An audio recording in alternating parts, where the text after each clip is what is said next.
Sorry रश्मिलाई हजुरआमा भन्छु। राम्रो गरिरहेछ। हेलो साथीहरू, आज चाहिँ अन्तर्राष्ट्रिय वन दिवस परेको कारणले गर्दा हामी चाहिँ फरेस्ट्रीका स्टुडेन्ट र बीएलएलबी पढ्ने साथीहरू सबै मिलेर र्याली लगाउँदै सगरनगर उपभोक्ता समिति सामुदायिक वन उपभोक्ता समितिको कार्यालयमा गयौँ होइन। साथीहरूले प्रश्न सोध्नुभयो, विभिन्न कुराहरूमा अन्तर्क्रिया गर्न पायौँ अध्यक्षहरूसँग र उहाँको समितिहरूसँग। साथीहरूले चाहिँ प्रश्न सोधिराख्नु भयो अनि अन्तर्क्रिया गरिसकेपछि बुढान्सरले चाहिँ कार्यक्रम समाप्त भइसकेपछि हामी चाहिँ वनवाटिकातिर लाग्यौँ। ल लेट्स गो। सिर्जु मेरो भलकलाई के भन्छ एकचोटि भन्नु त।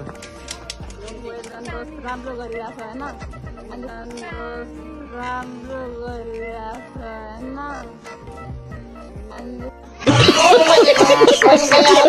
आज चाहिँ हामी वनवाटिकामा छौँ है। आज चाहिँ इन्टरनेसनल फरेस्ट डे। सो हाम्रो कलेज लुम्बिनी इन्टिग्रेटेड एकाडेमीले चाहिँ हामीलाई र प्लस त्यो फरेस्टीहरूसँग चाहिँ हामीले ल्याएको हो यहाँ होइन। एकदम राम्रो फिल भइरहेको आज चाहिँ। मैले चाहिँ सिर्जुलाई हजुरआमा रश्मिलाई हजुरआमा भन्छु। सरी रश्मिलाई हजुरआमा भन्छु।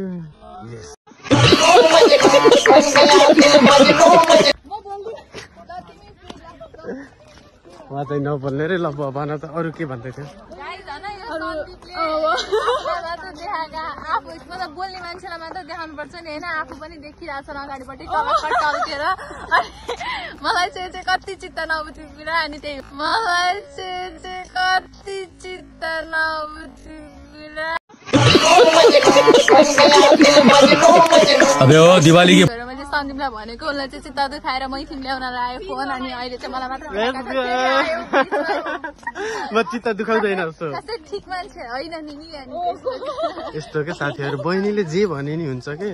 म बहिनीले जे भने नि हुन्छ जस्तो सोध्छु नि त। त्यही भएर दाइलाई मैले जे भन्दा पनि हुन्छ अनि त्यही भएर फरक पर्दैन अनि त्यही भएर फरक पर्दैन।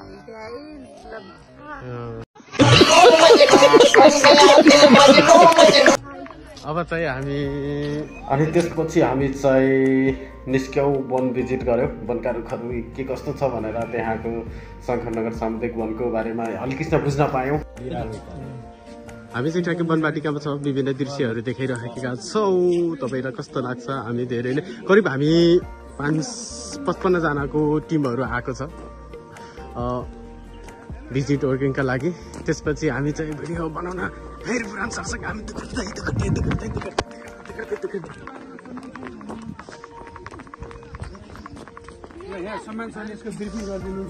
अब चाहिँ हामी सम्मान सरसँग आइसकेका छौँ। नयाँ बनाउनुहोस् कि एउटा मात्रै लामो होइन, लामो छ, छोटो छ। ल सुन्नुहोस् है, यसको सम्मान डियरको प्रजातिहरू चाहिँ 5वटा हुन्छ होइन। अनि यो चाहिँ होइन डियरको प्रजाति यहाँ चाहिँ। अनि यसलाई चाहिँ स्पटेड डियर भन्छ। स्पटेड किन भन्छ भने बिचमा सेतो सेतो स्पटहरू हुन्छ कि। चिन्ने चाहिँ अब कृष्णसारमा भनेको रश्मिले भनेको त्यो कालो सिङ हुन्छ होइन। 2टा मात्रै सल्लाहको सिङ जान्छ। अनि यस्तै गरी चौका भन्ने हुन्छ, चावडा सिङ हुन्छ। अनि अर्को चाहिँ ब्ल्याक बक भन्ने चाहिँ कृष्णसारै भइहाल्यो। अनि अरू के छ 12 सिङे छ, 12वटा सिङ हुन्छ। 6वटा यतापट्टि हुन्छ, 6वटा यतापट्टि हुन्छ चाहिँ 12 सिङे भन्छ त्यसलाई। यो चाहिँ अस्टिच हो होइन। यो चाहिँ सुक्खा घाँसे मैदानमा बस्दो रहेछ होइन। यो चाहिँ अफ्रिकामा हुन्छ भने होइन सर? खासमा अफ्रिकामा। अनि यिनीहरू जस्तै प्लेन ल्यान्डमा हुने अफ्रिका प्लेन ल्यान्डमै पर्छ बढी। सुक्खा मरुभूमि। सुक्खा मरुभूमि यो चाहिँ मासुको लागि परेको हुन्छ होइन। मासु अन्डा विशेष गरी मासुको लागि। यसको अन्डा कति केजीसम्म हुन्छ सर? सर यसको अन्डा कति केजी हुन्छ? 1200 रुपियाँ एउटा केजी एउटा अन्डा। यसको कति रे? 1200 सायद है, एक्ज्याक्टली राउन्ड फिगर थाहा छैन। 1200 ट्रेन्डिङमा हुँदा त्यतिखेर 4000 रुपियाँ केजी मासु दिएको होइन सर। अनि त्यति बेला त 2000 केजी पनि के 2000 पिस अन्डा कि कारोबार गरेर लाग्छ। मलाई त 1400 चाहिँसम्म याद छ। हामीले चाहिँ आज धेरै कुराहरू सिकिराखेका छौँ। यो चाहिँ के हो? यसको के हो सर? यो अर्को प्रजाति हो। यो अस्ट्रेलियातिरको हो सर। इमु भन्दो रहेछ होइन यसलाई। इमु भन्दो रहेछ। यो चाहिँ पहिला आएको बेलामा मैले देखेको थिएन, अहिले आएको बेलामा चाहिँ यसलाई राम्रोसँग मैले हेर्न पाएँ होइन।